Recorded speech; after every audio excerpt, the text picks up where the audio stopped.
Going to kick this one off, folks, with a bit of a cold open, an attempt to briefly explain a very interesting, a very terrifying period of history, beginning in 1966.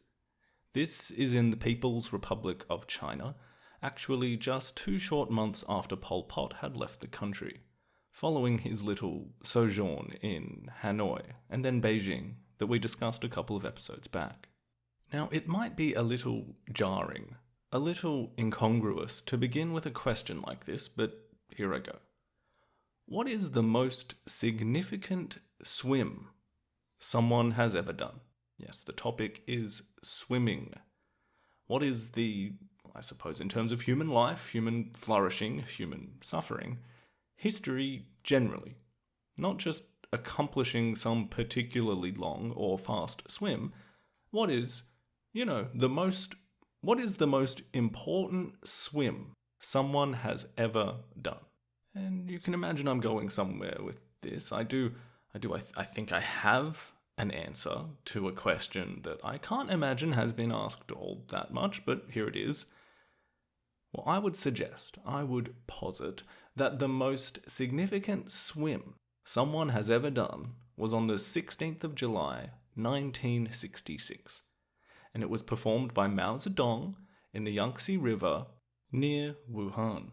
Imagine him, he's a pretty tall guy, he's in his early 70s at this point, fairly well upholstered, disrobing and getting into this wide, pale green-brown river on a blustery day.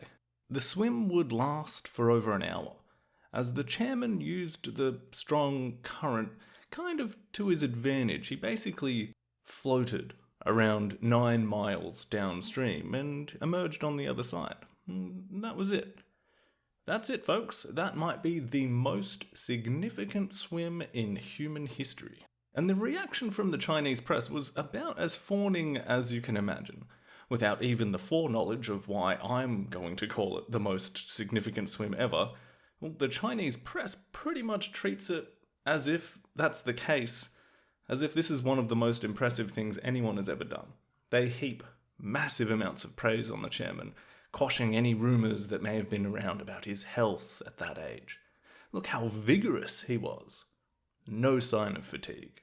Not bothered by the wind and the waves, Mao himself wrote a poem about it. He said, "I care not that the wind blows and the waves beat. It is better than idly strolling in a courtyard." He even compared it to geopolitics, stating that everyone says the Yangtze is huge. Huge doesn't make it scary. Isn't American imperialism huge too? But we took a jab at it during the Korean War, and there was not much to it. So there are some big things in this world that are not scary at all. Literally, parades were thrown about this. A whole swimming craze followed, as people asked themselves, how could they be more like the chairman? Something like 8,000 people swam across a body of water in Beijing in solidarity.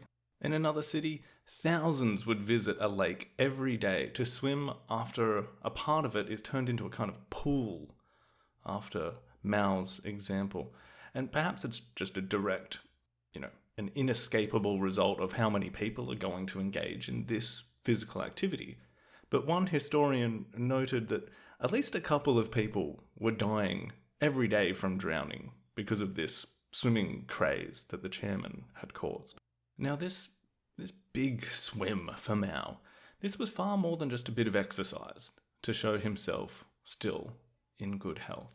That doesn't get you the title of most significant swim in human history. Not in my books. No, the reason that this is so important is because it was, and I'm not sure how often this phrase is uttered either, but this was a political swim. Part of a plan, part of a new revolution in China that the chairman had been warming up toward and envisioning, perhaps since the days that he was slightly marginalized after the failures of the Great Leap Forward about 4 years prior. Mao's July 16th swim in the Yangtze was a trap being sprung. The week before his swim, and amongst a growing fervour around the country, particularly amongst students, which I will explain in a moment, Mao wrote to his wife, Jiang Qing, Madam Mao, and someone who was part of a kind of brains trust for Mao, a very close group to him that he felt he could trust more than some of China's official senior leadership. This group had been assembled to help propagate his coming vision. In this letter, he wrote that, and I'll quote Philip Short's quote of the letter in his biography of Mao, quote, "Great disorder under heaven yields to great order, and after 7 or 8 years, great disorder starts all over again. Monsters and demons leap out. Given their class nature, they cannot do otherwise. I'm confident, even though I doubt myself a bit. I always feel that when there are no tigers on the mountain, the monkey becomes king. Things always go to the opposite extreme. The black band is trying to overthrow me. Our present task is to overthrow the rightists, at least partially, for to do so completely is impossible. And in 7 or 8 years, another movement will have to be launched to wipe out the monsters and demons, and that will be repeated many times in the future." End quote. Now, I know there's a lot there, and it's a little divorced from context as well, and quite poetic, but the core message is actually all there and contains an actually pretty concise and direct plan of an ideologue and the ideological ends that are going to be pursued in what will be known as the Great Proletarian Cultural Revolution, or just the Cultural Revolution for short.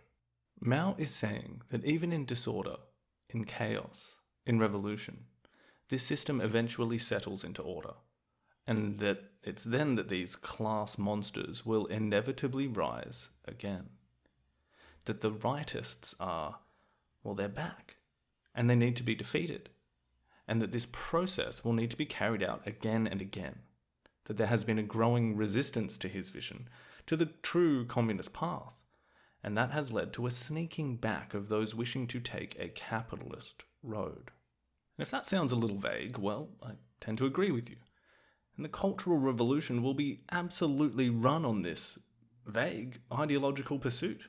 There will be anarchy. There will be blood, death, and chaos. But that will be the prescription that Mao had settled upon. This was perhaps one of the first cases in history where someone will use their own popularity, of which might not find too many rivals in all of history either, to turn a population in on itself. But more than that, against a system and party that Mao himself had presided over. It will be a revolution against a barely much older revolution, and just on the heels, really, of the Great Leap Forward. As I said, it's an absolutely terrifying period of history, and some could say that the signal for its launch was a swim. As Philip Short says, quote, "Mao's trap was about to be sprung. Having spent the years since the Great Leap biding his time with the cunning of the monkey, it was time to become a tiger again."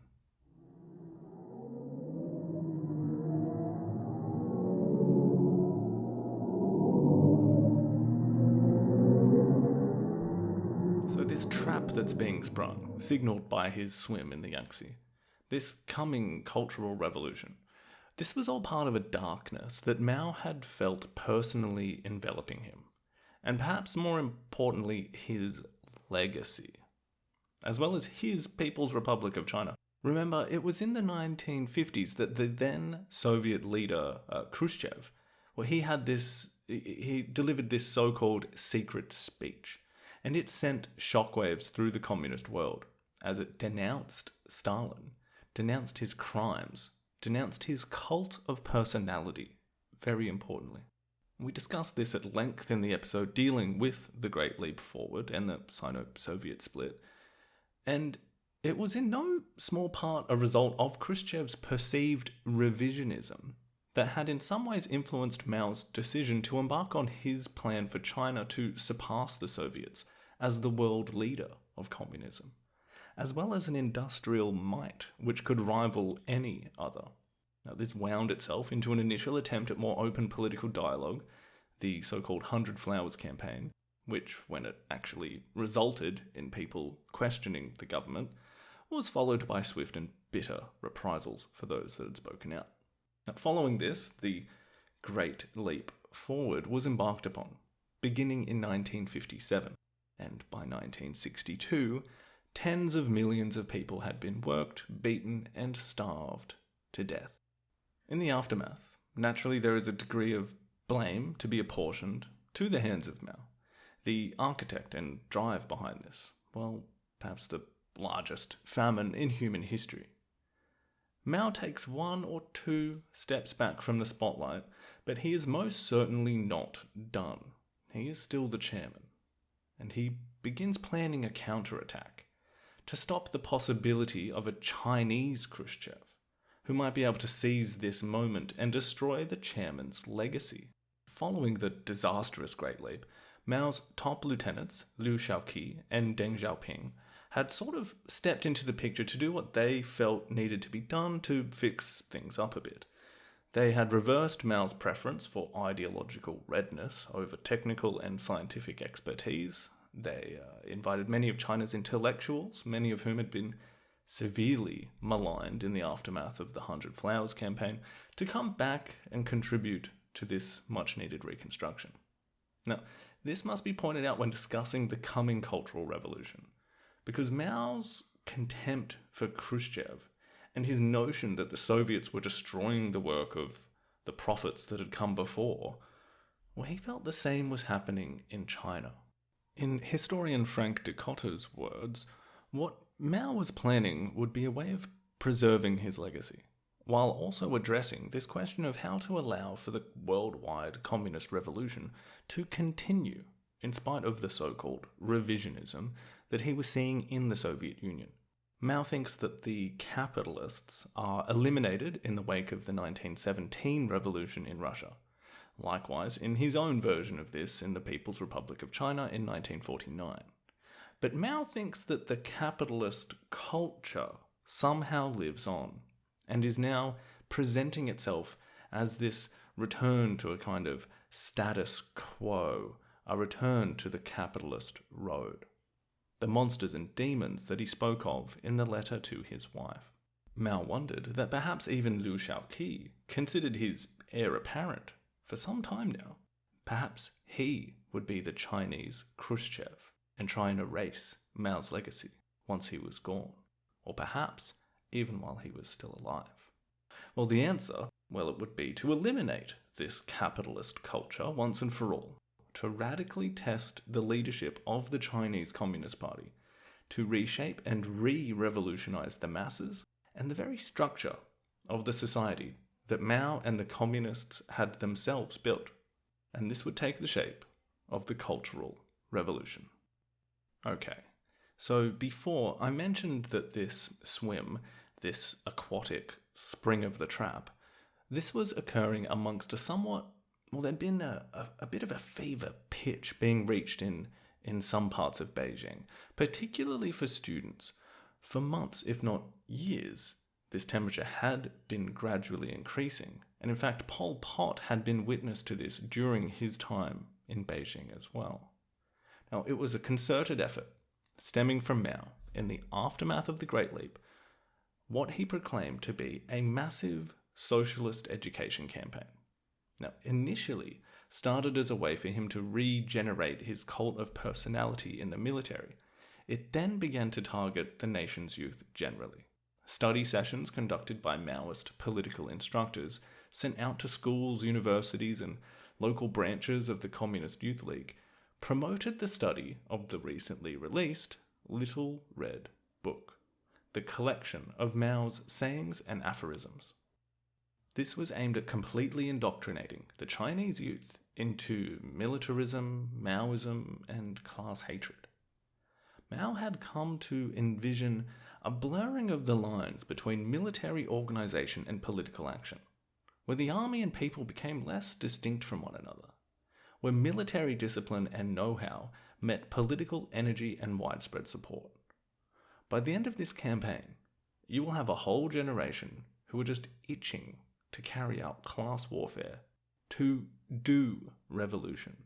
The Socialist Education Campaign was Mao's attempt at, in the words of historian Richard Baum, immunizing peasants, students, and the military against Soviet-style revisionism.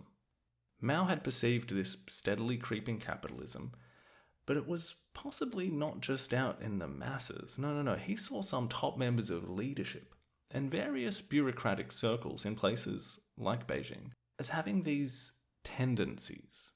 By 1964, he said, perhaps in response to that lack of zeal and vigor that Liu Shaoqi and Deng Xiaoping had displayed in response to the socialist education campaign.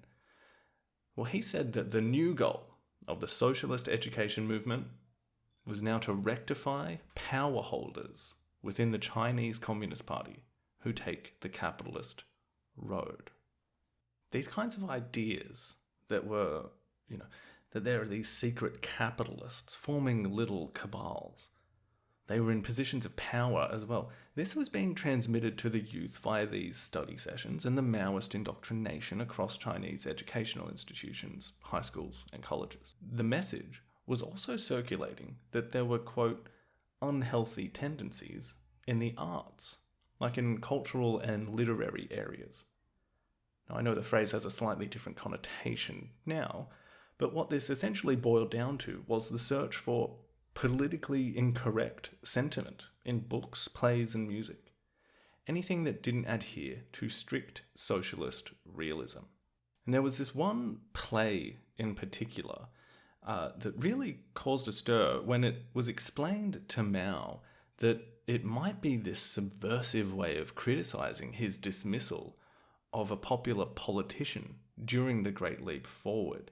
Like the characters were stand-ins for himself and this general. In response to this, Mao called the opera a poisonous weed. Mao became convinced of the monsters and demons having returned to all quarters of the People's Republic. And in response, and perhaps as part of a concerted step-by-step plan, he makes a calculated decision to all but disappear from public and leave Beijing, which he felt was the core of this return to the status quo. And by May of 1966, events begin to unfold that will lead us to a very important swim in the Yangtze.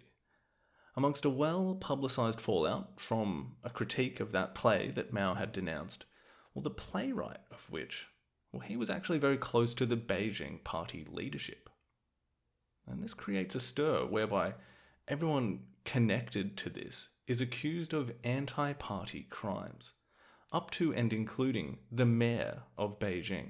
And while Mao is still in his hidden from public view and pretty much in a kind of enigma phase, there is a kind of, it could be thought of as a kind of spillover where we have serious high officials being called out for being revisionist, basically being counter-revolutionary.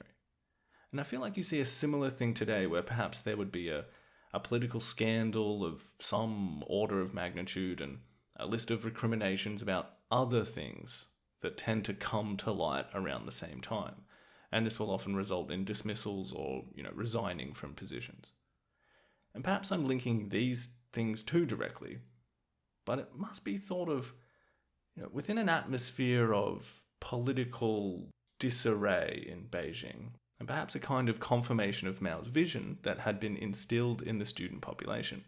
Well, at this time, at Peking University, a philosophy instructor, presumably meaning the equivalent of a tutor, accused the university president of suppressing the revolutionary masses on campus. And she puts up this massive, they come to be known as big character posters. And it's kind of in the name. They're big words on a big poster, so you can read it from pretty far back. And basically this accuses the leadership of the university of being a bunch of Khrushchev-type revisionist elements. So basically calling people out in this massive way. Mao, in a rare break from his silence at this time, he publicly endorses this young woman's act. Instantly, she becomes a hero, and an inspiration for other similarly minded students. Now this, when seen in tandem with those, accused of their anti-party crimes in the leadership, this sets Mao's plan into action. The leadership at the core of where he saw the problem had been severely shaken, and now a radical student movement could also be leveraged against the enemies that he perceived.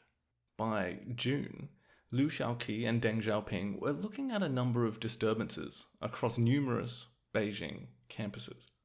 More and more radical student groups had begun calling out particular school faculties or teachers or administrators, and some had even begun to put up big character posters accusing party members of being revisionist, capitalist roaders. In some grim foreshadowing of what was to come, these student outbursts soon began carrying with them a violent and humiliating element. It wasn't enough to just denounce those that they suspected of being revisionists. No, they would break into classrooms. They would enforce a kind of struggle session against teachers or college presidents. They would stick dunce caps on their heads and force them to kneel for hours, splatter ink in their faces, tell them to confess their sins. They would berate and slap these people and then parade them around the campus. Remember, this is still communist China. So this kind of, calling out the party publicly and engaging in these radical protests, this was going to be noticed. What were known as work teams were sent in to sort this all out and put an end to the student demonstrations and recriminations. The work teams branded the students as hooligans, and essentially they side with the establishment, as it were. Now, Mao had given his comrades enough rope to hang themselves with here, allowed them to confront this student crisis in a way that would not make them look good. Once he heard about the work teams suppressing the student revolutionaries, well, he decided the weather was right for a swim. And that swim in the Yangtze didn't just put an end to rumors that had begun to spread that Mao had, contracted Parkinson's or had a stroke. It announced a glorious return to politics as he re-entered the fray to take advantage of the chaos that was brewing in Beijing. He returns to the capital, and the Cultural Revolution is soon unleashed. From the 1st of August, 1966, he begins by telling the leaders that sending in the work teams had been a grave mistake, that they had attempted to stifle true revolutionary spirit, and he orders the work teams withdrawn. Madame Mao goes to Beijing University, where she tells these radical students that whoever does not join us in rebellion, let him stand aside. Those who want revolution, stand with us. And this committee of his 4 trusted allies, separate from the party leadership, this Cultural Revolution group was established, and it actually began to operate most of the major functions of government, as former leaders began to be subjected to these kinds of, basically Mao was able to make them look obsolete, as having the incorrect revolutionary attitude, as having gone down the wrong path. Mao, arriving when he did, bit of a splash, began to organize massive student rallies where he endorses, he sees more than 1 million students in a couple of months, and he's able to sort of endorse the way they are operating. He guides this wave of energy in a way that perfectly paralyzes those he wished to marginalize. And crucially, as it will turn out, as part of guiding this wave, he writes a letter to one young student at a Beijing middle school who had formed a little rebel organization. They were calling themselves Red Guards. And Mao congratulates the young man and coins a phrase that will guide this wave even further, writing to him, "To rebel is justified."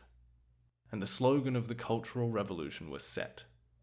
At one mass rally, they called on students to overcome all obstacles, liberate their thinking, and carry out a thoroughgoing revolution. And soon the Red Guards become a kind of widespread institution. Millions of students form their own version of this loosely defined revolutionary ideal.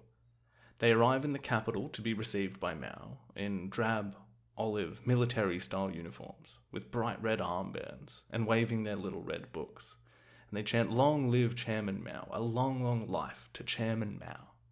The students had received the clearest possible endorsement of their radicalism, and had been instructed to carry out a revolution. To rebel was justified, and Mao's embrace of the Red Guards would begin a cycle of increasing violence on their behalf as they did exactly that. By August 8th, having successfully outmaneuvered some of his previously most trusted and well-adorned lieutenants, confidants, and comrades in government, Mao and his Cultural Revolution group essentially take control of all decision-making processes within the government. And this new movement decrees what becomes known as the 16 Articles, an instruction manual for the Cultural Revolution, which was now officially underway. I'll read to you a section which I think provides the gist. Quote, "At present, our objective is to struggle against and overthrow those persons in authority who are taking the capitalist road, to criticize and repudiate the reactionary, bourgeois academic authorities and the ideology of the bourgeoisie and all other exploiting classes, and to transform education, literature, and art and all other parts of the superstructure not in correspondence with the socialist economic base, so as to facilitate the consolidation and development of the socialist system." End quote. The target seemed to vaguely include authority itself as a problem. And more than 1 million students descended from all over the country to Beijing for these massive rallies where Mao would even meet with Red Guard representatives. By September, all schooling and lessons had been cancelled, and students were instructed to form Red Guard detachments and go and make revolution. And the Red Guards, filled to the brim with political energy, were fully unleashed, and their righteous chaos and accusations fully endorsed by the man whose thoughts they considered to be a kind of verifiable gospel. And as Philip Short says, quote, "A whole generation of young Chinese was ready to die and to kill for him with unquestioning obedience. And kill they did." End quote. And they would start where you might imagine they would start. They started where they were, the schools. And they would purify their schools and universities through the acts that we described before, by calling out through these big character posters, by publicly humiliating, putting dunce caps on teachers and principals they accused of being capitalists, made to confess in front of crowds. And they were beaten with belts, with brooms, with fists. And soon these brutal assaults began to fatally wound the victims. This spiraled out of control, and with more and more encouragement, begins to remind us of something out of revolutionary Paris. In one Beijing middle school, Red Guards wrote, "Long live the Red Terror," on the walls of a classroom that had been turned into a kind of interrogation chamber. Red Guards wrote, "Long live the Red Terror," on the walls of a classroom that had been turned into a kind of interrogation chamber. The descent into violence here is so swift and so shocking, so widespread. Imagine imagine in the space of just a couple of months, of every high school and university in your town or city took on a transformation into a place where the students within could utilize the kind of violence that the police or armed forces could. Like if practically overnight the same weight that you would ascribe to a police officer ordering you to get on your knees, or the seriousness of a member of the armed forces telling you to open the door to your house, that kind of obedience to those that wield force. Imagine if all of that power, and let's be honest, fear, needed to be given to an entire student population, with the arrogance, recklessness, and self-righteousness of youth still very much baked into their operating systems. The violence on campus was terrifying. Teachers bundled outside, stripped naked, beaten half to death, made to confess their bad traits, then quite often beaten to death, and then even their families were hounded down. But it wasn't limited to schools. The students rounded up those they suspected of being these capitalist monsters and demons, they went through housing blocks. No one was immune. They rampaged, they burned books, they overturned tombstones, they tear down temples, vandalize cathedrals. Remember, this was an assault on culture itself. So households are just raided, and anything that had these overt ties to the past, particularly prior to 1949, are simply confiscated and often destroyed. They were urged on to destroy the four olds: old thought, old culture, old customs, and old practices. You might recall the four pests that were targeted in the Great Leap Forward. This is a similar thing, and waves of violence are unleashed. And the killings were not punished. A central directive approved by Mao in August stated that the police would be prohibited from suppressing the student movement. This soon becomes systematic tortures and killings. Philip Short shares the experience of Ken Ling, who was a Red Guard at the age of 16, who describes the horrible torture of a 60-year-old teacher with beating, cutting with glass and thorns, being brought back to consciousness with splashes of cold water and beaten further. Eventually, after he shouted at them to kill him for hours, and after he was sexually assaulted, this 60-year-old teacher collapsed for the last time in his own excrement. The killers summoned a doctor who issued a death certificate saying he had died from a sudden attack of high blood pressure. His wife was summoned to confirm this cause of death and then told to take the body. And Ken Ling remembers the students being a little frightened when they had killed the man. He himself remembers having nightmares that night. But then, quote, "I mustered up the courage to go to school the next day to witness more of this torture. After 10 days or so, I became used to it. A blood-smeared body or a shriek no longer made me feel uneasy." End quote. A teacher who, survived the revolution, although he had been crippled by students during it, he remembered his experience, again captured by Philip Short in his biography of Mao, and I'll quote him here. "On the athletic field, every few days, several teachers would be taken out and shot in public. Some teachers were buried alive. On the roof of that building over there, 4 teachers were ordered to sit on a pack of explosives and forced to light themselves. There was a tremendous sound, and nobody could be seen. Only legs and arms were in the trees and scattered over the roof. Altogether, about 100 school officials were killed." End quote. In Beijing alone, by the end of September, that's about a month after the Cultural Revolution is officially begun by Mao and his Cultural Revolution group, more than 1,700 people have been beaten to death.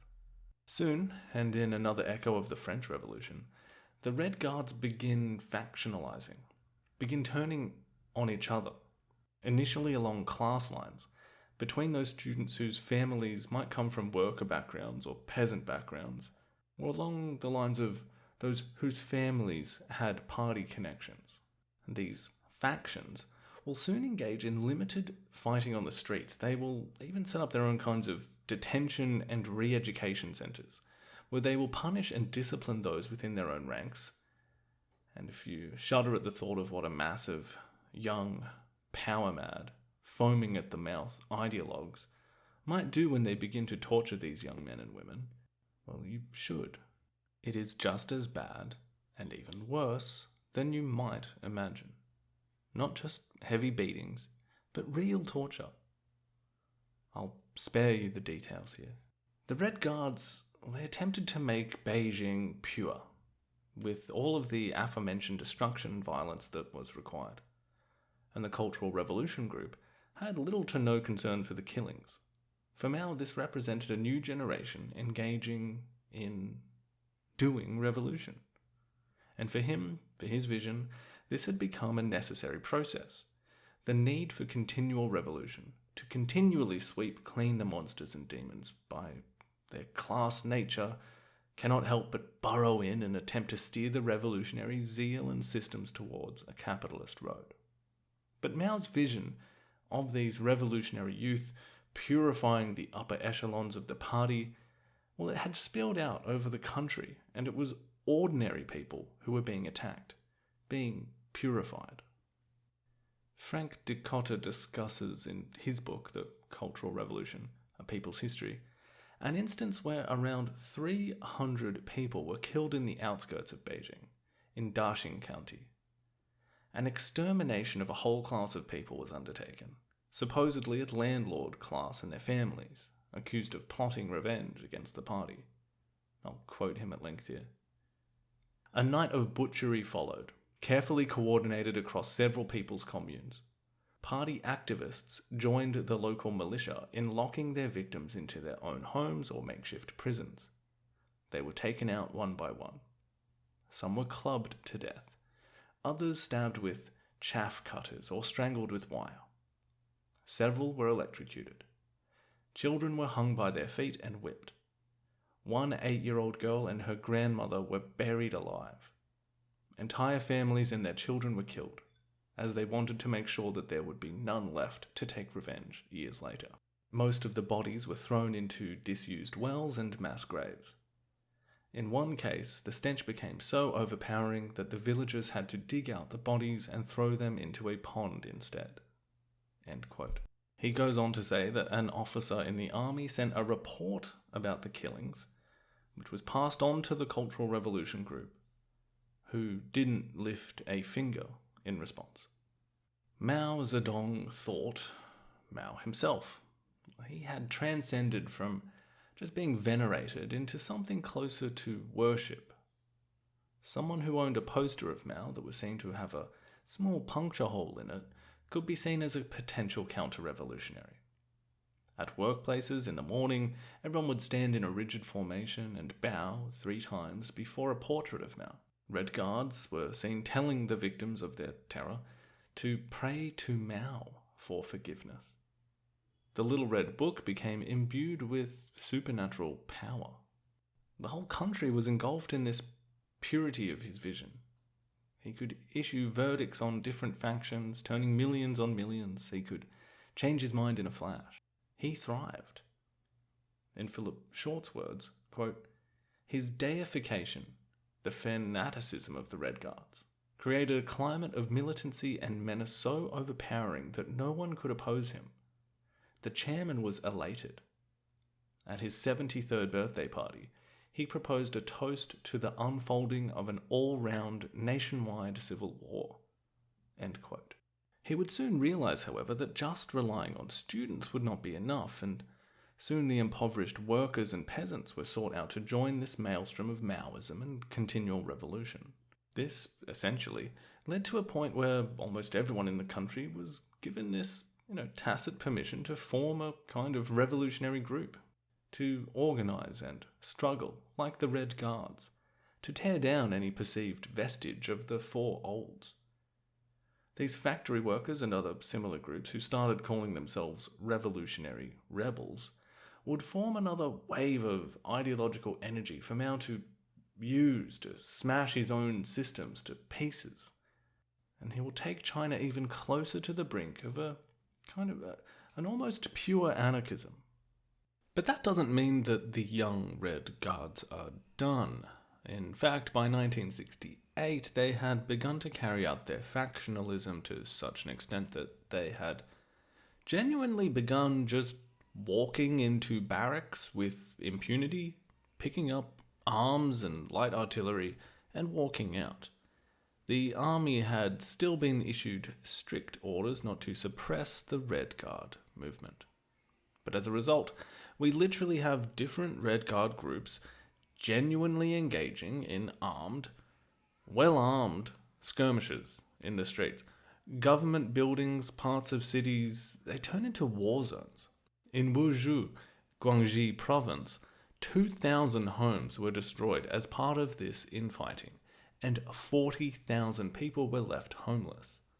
And if it couldn't get any more extreme, in this same province, reports emerged of serious cases of ritualized and gruesome violence, even involving cannibalizing the organs of enemies that had been killed.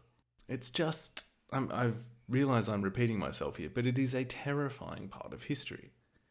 Mao and the Cultural Revolution group would often make requests for all of these rival factions to reconcile their differences, but they can only seemingly set themselves upon more destruction. The Cultural Revolution's effects are not just confined to the People's Republic either.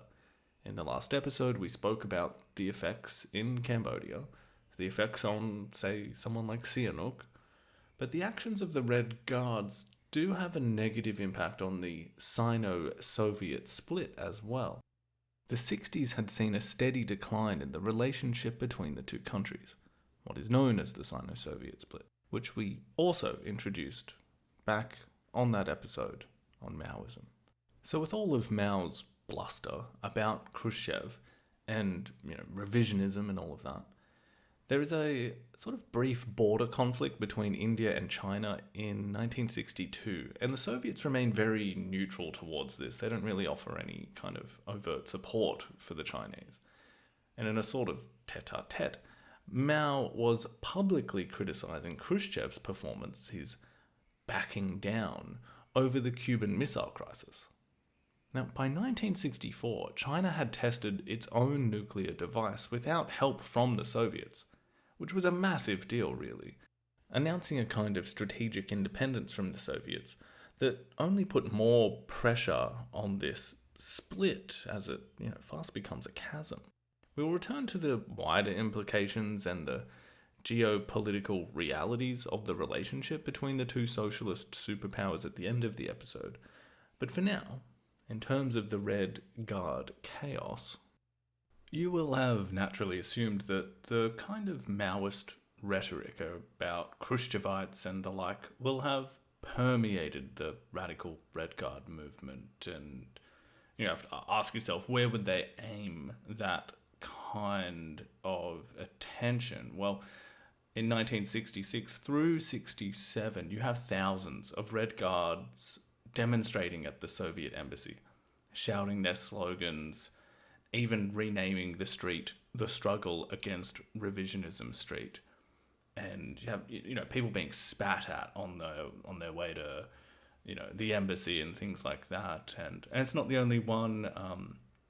On the other side of the Cold War, I suppose, the British embassy is set on fire in August of 1967.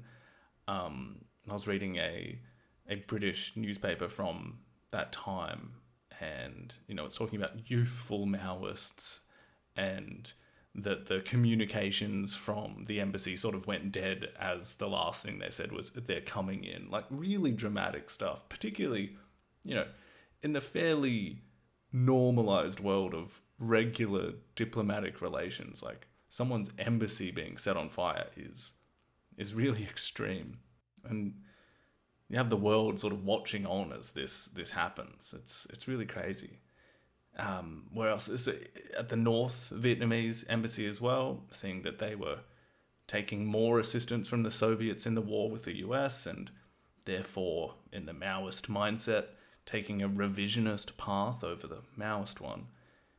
And perhaps quite annoying in a very practical way in regard to that war effort. I mean, apart from just shouting slogans at an embassy, you also have Red Guards raiding freight trains that were stocked with armaments in transit from the Soviet Union through China to Vietnam. So as the world sort of watches on as this chaos ensues, there is a turning point in January of 1967, what will become known as the January Storm.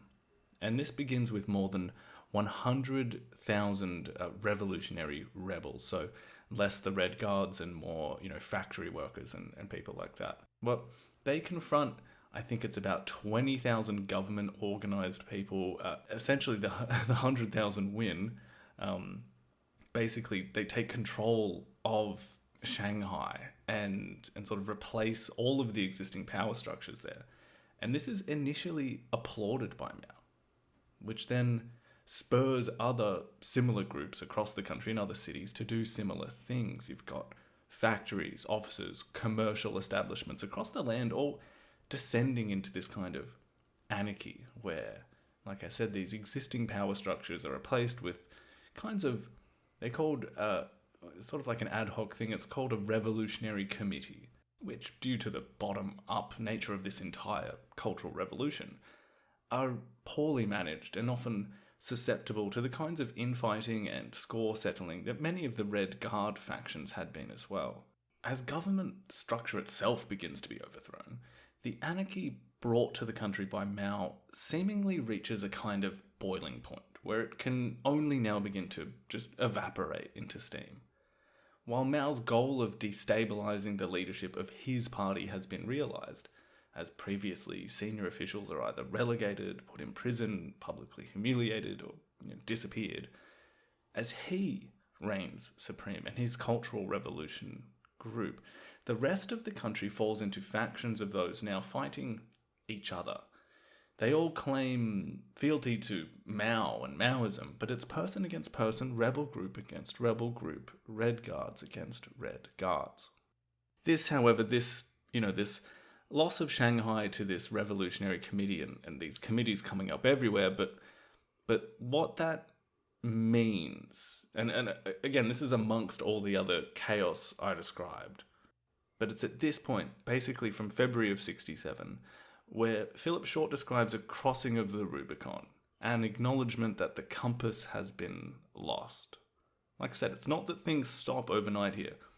Like I said, you've got people looting military bases for some time from this point still, but this seemed to be a bridge too far for Mao.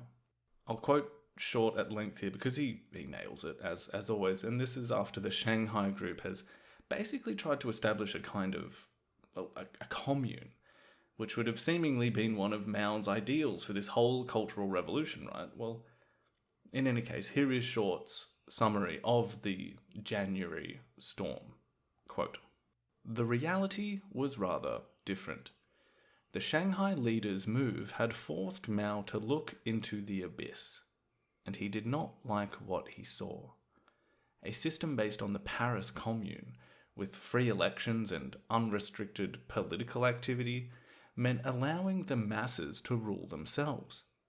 This was the logic of his injunction to trust the masses and rely on them. The logic, in fact, on which the entire cultural revolution had been based. But where would that leave the party? As he put it to Zhang Chunquao, there must be a party somehow. There must be a nucleus, no matter what we call it. Truly free elections were a utopian dream. Doing away with leaders and overthrowing everything might look progressive, but in fact it was reactionary and would lead to extreme anarchism." End quote. What Short explains there, to me, so perfectly encapsulates so much that we've described in our episodes about the formation of communist thought, and then looking at the Soviet experience and now the Maoist one. Like there's this point that it seemingly inevitably arrives at, where the theory hits the real world and it results in human misery, or it results in a leadership frantically pulling at levers that will ensure that their vanguard or their party will somehow still remain in a position of basically totalitarian power over their population. It's this inherent conflict in what Mao was preaching, that they were to trust the masses, rely on the masses, let the Red Guards beat as many people as they need to. It's all part of the revolution. This part of making the correct path to socialism viable. Part of bringing communism closer. The need to challenge authority, to rebel. Except, against our party, or more accurately, my party. My power must remain. That the economy and national security did need to be insulated from all of this revolutionary activity, well, that's what ends up needing to be the case. Just as the rallying cry had been, workers of the world unite, you've got nothing to lose but your chains, well, in the Soviet Union you were very likely to be put in chains and put to work in a gulag. And in China, you might be one of the tens of millions who would be starved, beaten, or worked to death in the name of guiding Marxism-Leninism to a higher stage. After the Shanghai Commune events, and after these revolutionary committees began to be set up in different cities across the country, the chairman switched gears into a kind of ideological retreat. By August, Mao takes steps to rein it all in, and even some members of the Cultural Revolution group are arrested. Rebel groups are forbidden from stealing weapons from the military, which is a wild thing to have to say, by the way. Hey everyone, no more stealing from the army, okay? And this is just, I guess, the point that it has to get to, for this kind of experiment. Like in the same way that the Great Leap Forward was pretty much a social experiment, setting a hypothesis like, I believe that with sufficient will and guile and good old-fashioned hard work, that if we basically put everyone to work in collective farms, and then we put everyone to work making metal, well, then our economy will exponentially grow and our country will attain communism. And then you run that experiment, and tens of millions of people die. And then about 5 years later, basically, the same guy says, okay, well, I've got another experiment.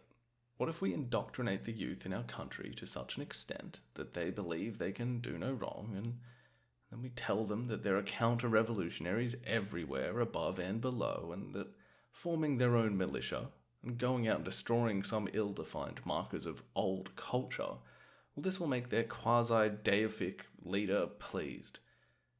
So what happens when you run that experiment? What happens when you keep that experiment going to the point where everyone joins in? Everyone does revolution.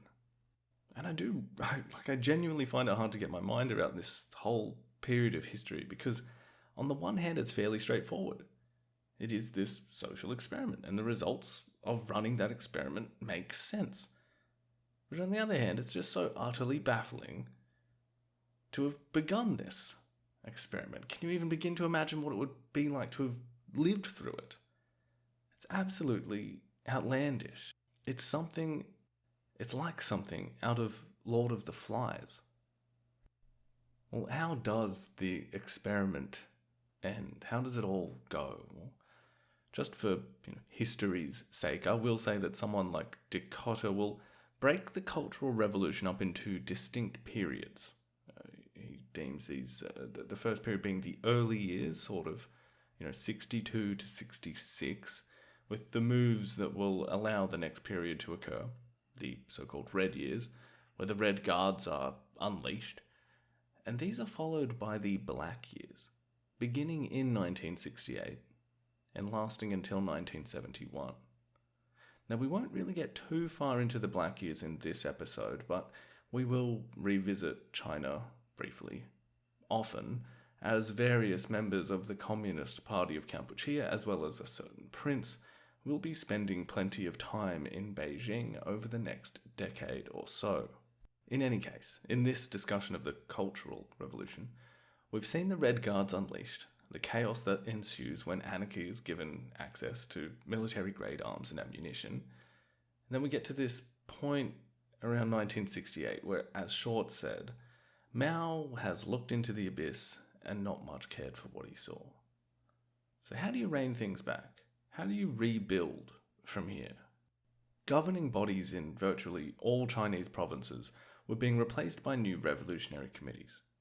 Now, as we said, many of these are paralysed by disputes about who had the authority to do what. Now, to address this, military officers were usually appointed to fill the top positions in most of the revolutionary committees.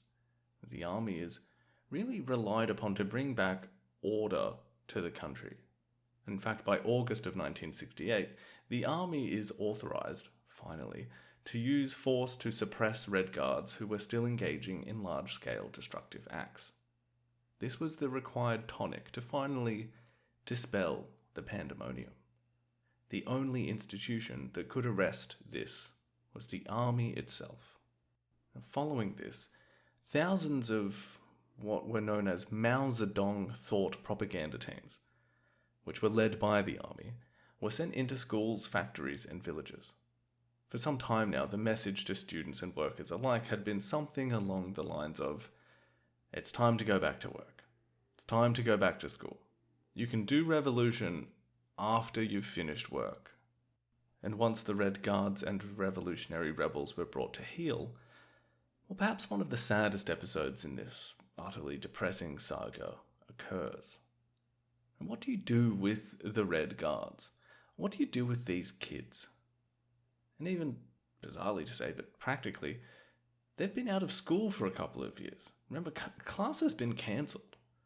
What do you do with those that were supposed to graduate? You've got, well, a few million youths on your hands now, and many of those had been pretty extreme in that couple of years. Well, Mao revived, or altered perhaps is the better phrase, a program of, quote, rustification, end quote, where lack of employment and other factors had basically allowed for a kind of voluntary system where, you might finish school, there's not many jobs, so you kind of volunteer to head out to the country, do your time out there, get to know the land, get your hands a bit dirty, learn some things, then you come back to the city and you got a job. Well, this time, the rustification program would not be voluntary. It would be compulsory. And more than 5 million young people were sent to the countryside. And it wasn't just for a year or two like it had been for volunteers in the past. It was permanent. They were sent off singing revolutionary songs, but they had no idea how bleak it would be. They were sent to rural villages and remote border regions. One-way ticket. Their status sort of altered so they could never come back to urban life or indeed to further education. And for many, the conditions they faced were dark. In some provinces, they live in caves, pigsties and temples. And naturally, girls would face a higher risk of sexual assault. The program becomes a kind of dumping ground. And they have become known collectively as China's lost generation. But as we follow the timeline on from here, the use of the military as this vital instrument, perhaps one of the few viable instruments left to effect a degree of stability in this time, this period post-Red Guard chaos, as we said, referred to as the Black Years by Frank Dicotta. This is where the army, beginning with their roles as leaders of the new revolutionary committees across the land, well, he describes this almost like the People's Republic becoming like a garrison state, which you can almost imagine as the kind of curfew being enforced following a period of extended riot. The army is in control of most of the spaces below the party leadership, and indeed basically hold a majority of the sort of central committee once they're elected after a plenum in 1969. Dicotta points out, however, that even though the so-called Red Years are the most infamous of the Cultural Revolution, and makes sense, he says it's actually within the Black Years that the majority of killings are undertaken in the Cultural Revolution. And he says that rather than revisionists and capitalist roaders being the targets for humiliation, isolation, and in some cases meeting violent ends and suicides being rampant as well, now a seemingly more serious sense of enemies, spies, and renegades become the target. As we said, if we imagine a garrison state, this is what the Black Years represent, and perhaps this turn of phrase, from capitalist roader to, enemy spy, this turn from simple Maoist rhetoric into something slightly more, serious might not be the right word, but calling someone a spy as opposed to calling them a deviationist certainly marks a difference in the ideological culture. And perhaps that has more to do with this real tension with the Soviets that has grown during this time. This period in the mid to late 60s really marks the end of simple trash talk about who's the real deal in some sense between the Chinese communists and the Soviets. It goes from trash talk into, light shoving. As we said before, we have the Soviet embassy pretty much under siege in Beijing. Serious thing to do at any time, but this was after the quite shocking display of independence of China going nuclear in 1964, and then the ousting of Khrushchev, with Leonid Brezhnev taking control of the Soviet Communist Party. And once Brezhnev takes the helm in 1964, and by the way, Khrushchev, being ousted from the party leadership, it doesn't have nothing to do with Chinese nuclear tests, by the way. That's seen as a bit of a bungle on Khrushchev's part, although there were other issues. In any case, in 1964, there is this brief hope in some quarters that this might lead to a more relaxed relationship between the two superpowers. Now, this is at the point, particularly in 1965, when the United States' commitment to fighting a war in Vietnam had become a verifiable reality. Well, Brezhnev sort of saw this as an opportunity to reach out to Mao and say, well, we can cooperate on this. But Mao, by this point, is flat out against this deal with the revisionists. And he still, despite leadership change, pretty much maintained that the Soviets were representing a kind of heresy. Fast forward to 1966, and the events we have been covering during those so-called Red Years, and the Soviets, in response to what was basically just looking like an absolute dumpster fire on their border, well, they suddenly begin to raise their defenses a little and send a few more troops than usual to the border with China. And this is where the talk gets pretty serious. And in December of 1966, Chinese Foreign Minister Chen Yi flat out accuses the Soviets of conspiring with the United States to launch a surprise attack on the Chinese mainland, claiming that the Chinese people are ready for war and we are confident of a final victory. Any nuclear bombs which fall on China will be returned with interest. And if that wasn't scary enough, things are ratcheted up even more from the middle of 1968 onward. And remember the coincidence with the Black Years and Garrison State period of the Cultural Revolution happening during this time. But a really significant event happens on the 20th of August, 1968, when Soviet troops invade Czechoslovakia to overthrow a reformist government, basically trying to bring a degree of liberalization within a Soviet republic from within. And well, it was almost a self-determination to steer clear of the kind of Soviet socialism that was deemed mandatory by Moscow. These actions, invading Czechoslovakia, it's explained by the Russians along the lines of having to protect the socialist system where it was threatened within the Soviet bloc. It became known as the Brezhnev Doctrine, but it was nominally only supposed to be used in Europe, like, as I said, on that real socialist Eastern European bloc. However, to Mao, he thinks this stinks. This was essentially just, in his eyes, a preamble, a pre-positioning for a possible attack on the People's Republic under the same doctrine. He thought it was a free pass for them to legitimize unilateral force where they saw fit. And, along this almost literal fault line of this Sino-Soviet split, this is where the seismograph really starts to shake. A series of incidents culminating in 1969 sees hundreds of Chinese troops crossing into disputed tracts of territory on the border between the two countries, and one morning ambushing Russian troops and exchanging serious gunfire. Reinforcements are sent, the Chinese are pushed back, with dozens of casualties. 2 weeks later, a similar battle erupts with more than 60 Russian casualties and hundreds of Chinese. And soon after this, another battle occurs, and it even involves artillery and tank assaults. This is, by 1969, eventually diffused, but I would say with gritted teeth, bad vibes, and harsh words having been exchanged. But we're talking serious stuff here, aren't we? And this is also by the time that Nixon has the White House. And the Soviets are a little bit, they reach out subtly and say, just checking hypothetically, what would you do if we did a little something about those Chinese nuclear sites?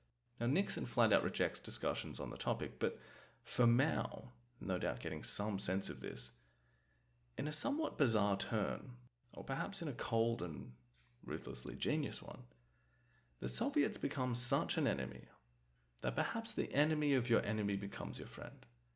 Perhaps there was a legitimate case to be made for the détente with the United States.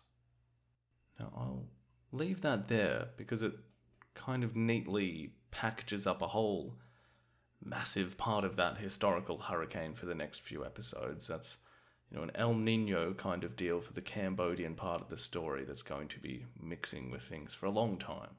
And as we round out this rather chaotic episode about a rather chaotic part of Chinese history, I suppose it's worth just reflecting slightly on the Cultural Revolution as a whole. And we've spoken about the early factors leading into it, the fallout from the Great Leap, the distrust that Mao had begun to feel against the Soviets, against his own deputies, his desire to not let his revolution slip away, and his desire to impose some kind of never-ending cycle of revolution in order to veer away from the path that he thought the Soviets had taken, away from this correct path to communism.